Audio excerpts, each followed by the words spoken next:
السلام عليكم ورحمة الله وبركاته. يا مساء الجمال على كل حبايبنا في كل مكان. النهارده هنتكلم على عشبة من أقوى الأعشاب اللي أنت ممكن تقدمها للطيور وخصوصا الحمام. الحلبة الحصى يا جماعة الخير. ما سألناش نفسنا إن ليه أي ست أو أي أخت بتكون واضعة بتكون بعد عملية الإنجاب إن هم لازما بيقدموا لها الحلبة الحصى. من فوائدها العظيمة جدا أنت هتستغرب إن أنت لحد دلوقتي مش بتستخدم الحلبة الحصى للطيور عندك. الحلبة يا جماعة فيها فيتامين د وفيها فيتامين سي وفيها فيتامين بي 12 وفيها بوتاسيوم وفيها فوسفور وفيها كالسيوم وفيها حديد وفيها بروتين.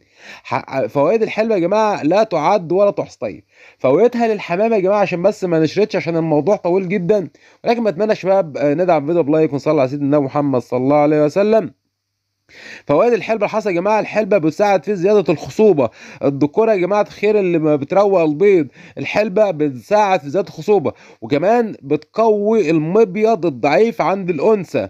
في ناس بتكون عندها الانتاج بتاع البيض بتاعها ضعيف بسبب ضعف المبيض، دي بيقوي المبيض وكمان بيزيد الحيوانات المنويه في جسم الذكور وبيخلي الحاله الجنسيه عندها عاليه جدا وبيعالج الضعف، وده بيزيد من عمليه الاكسار عفوا يا شباب. بيخلي ان الذكور ان هي تخصب بشكل كويس. الحلبة تعمل على فتح الشهية. الحمام يا جماعة اللي هو ما بياكلش كويس بتلاقي الزغاليل بتاعته ضعيفة، لا الحلبة بتساعد على فتح الشهية، بتفتح شهية الحمام فالحمام بياكل كويس، وهنا بيبدأ ان هو يأكل الزغاليل كويس، فبالتالي بتلاقي عندك الزغاليل حجمها كويس. الحلبة بتحسن عملية الجهاز الهضمي. الحمام اللي هو ممكن تلاقي فيه حمام عنده عسر في الهضم، الزغاليل بتلاقيها ما بتهضمش وممكن الزغلول يموت منك. ده يا جماعه بيساعد في عمليه الهضم. الحلبة يا جماعه بتساعد في عمليه الاخراج وتسهيلي، يعني الحمام اللي بيكون برضه فيه غازات وبيكون اللي واقف كاشش لا مش بتلاقي الكلام دوت. الحمام يا جماعه بتاعت الحلبة المعادن والفيتامينات الضروريه لجسم الطيور، فيها معادن وفيها فيتامينات ان الطيور ديت محتاجاها. وكمان بتساعد الحلبة في علاج الجهاز التنفسي. الحمام اللي هو بتلاقي فيه نهجان وبياخد نفسه بالعافية، فده برضو الحلبة بتعالج موضوع التنفسي عند الحمام. الحلبة بتساعد في علاج الاسهال. طبعا يا جماعة الاسهالات، في اسهال بيكون ابيض، اسهال في كذا نوع من الاسهال، اسهال مائي وانت بتبقى يعني خايف او قلقان ليه لسبب الاسهال، فانت لو بتقدم الحلبة هتمنع موضوع الاسهالات دي عندك نهائي. كمان الحلبة تعمل على طرد الديدان من الامعاء. يعني في يا جماعه الحلبة كمان بتطرد الديدان من الامعاء. الديدان يا جماعه عشان ناخدها قاعده، بس طول ما موجوده في جسم الطيور مفيش عندك انتاج. الديدان دي اكتر حاجه بتضر الطيور دي، لان هي بتخلي الانثى تقف على انتاج البيض وبخلي الذكر يروق من انتاج البيض، فالحلبة بتقضي على الموضوع ده. الحلبة كمان طبعا بتفتح الشهية للاكل من مزيد احجام. طبعا قلنا احجام الزغاليل تساعد الحلبة في زيادة التعرق. يا جماعة الحلبة لما الحمام الطيور بيشربها بيخلي في تعرق، وده بيطرد الحشرات. تخيلوا يعني الريحة بتطلع منها الريحة نفاذة في جسم الطيور دي، فبتطرد الحشرات من جسم الطيور، وكمان بيلمع الريش وبيجمل الريش عند الطيور. الحمام ضعيف قليل الاكل تساعد الحلبة على زيادة الاكل في فتح الشهية. وكمان يا جماعة خير الحلبة تعالج اصابة الحمام في الاجنحة والارجل في الخلع او التشنجات. يعني يا جماعة انا مهما اقول لكم عن الحلبة يعني مش هديها حقها بصراحة، ولكن باختصار سريعا الحلبة تحتوي على الكالسيوم الضروري. الكالسيوم طبعا اللي هو محتاجه اي طير في جسمه. الحلبة غنية بالبروتين الضروري لصحة الطيور، خصوصا الناس اللي هي بالسابق بالزاجل.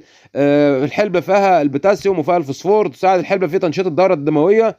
تعتبر الحلبة منشط عام للحمام ويحتاجها بوجه خاص الحمام الطاير اللي انت بتسابق بيه الحمام الزاجل. الحلبة ضرورية جدا اثناء فترة القلش، الفترة اللي احنا فيها دلوقتي. نقف بس هنا لحظة، الناس اللي بتقول عايزة تسرع موسم القلش، دلوقتي الحلبة انت لو بتدي حلبة في الوقت اللي احنا فيه دون هتخلي ان الريش بيطلع لامع، الريش هيبقى شكله جميل، الريش هتبص تلاقيه ما شاء الله تعالى شكله احلى كمان من الريش ان الطيور وقعته. وكمان يا جماعه الطيور ديت لما بتشرب الحلبه طبعا بتطلع ريحه على جسمها بتطرد الفاش من المكان. يعني مستحيل ان انت تلاقي فاش. الحشرات اللي بتبقى في المكان، سوس الريش وذباب الريش والقصه دي بتنهي عن الموضوع ده كله. الحلبه بتساعد بشكل كبير في تصفيه امعاء الحمام وتحسين عمليه الهضم. الحلبه بتساعد في تدفئه الحمام خاصه في فصل الشتاء، احنا كمان داخلين على فصل الشتاء فمهمه جدا للحمام في فصل الشتاء. الحلبه تحمي كبد الحمام من الاصابه بالامراض. يعني يا جماعه يعتبر انت عندك يعني جهاز مناعه قوي لو انت بتدي الحلبه، وبالتالي يقضي جهاز المناعه قوي بيقضي على كل الامراض. طيب طريقه استخدام الحلبه سريعا عشان بس الناس اللي عايزه تعرف طريقه الاستخدام.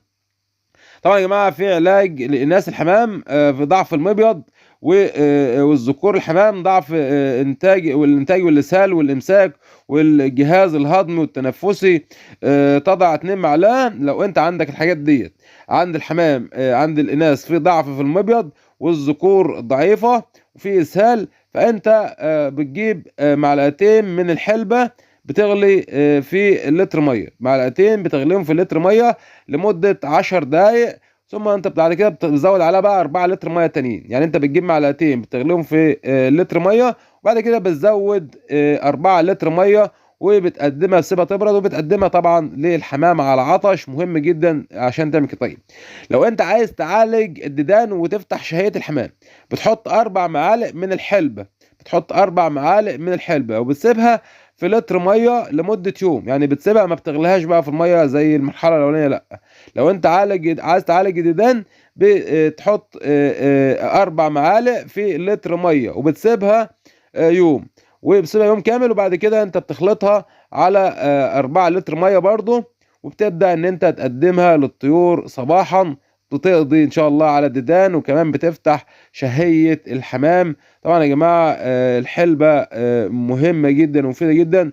لو انت عايز بقى تحط اضافة الحلبة للكلفة زي الفل وتعطي انتاج رائع، بتلمع الريش وصحة الحمام عموما بتلاقيها كويسة جدا، بتحمي الطيور ديت من الإصابة من الامراض. تمام كده. طيب بتمنى الشباب يكون الفيديو ده عجبكم، ولكن سريعا هذكر لك الفوائد سريعا. عشان الحلبة تعالج الالتهابات التي تصيب الطيور، اي التهابات بتصيب الطيور الحلبة بتعالج.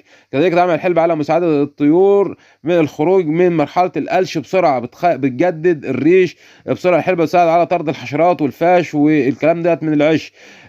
طبعا الحلبة برضو زي ما قلنا غنية بالفيتامينات ومضادات الأكسدة والحاجات دي كلها.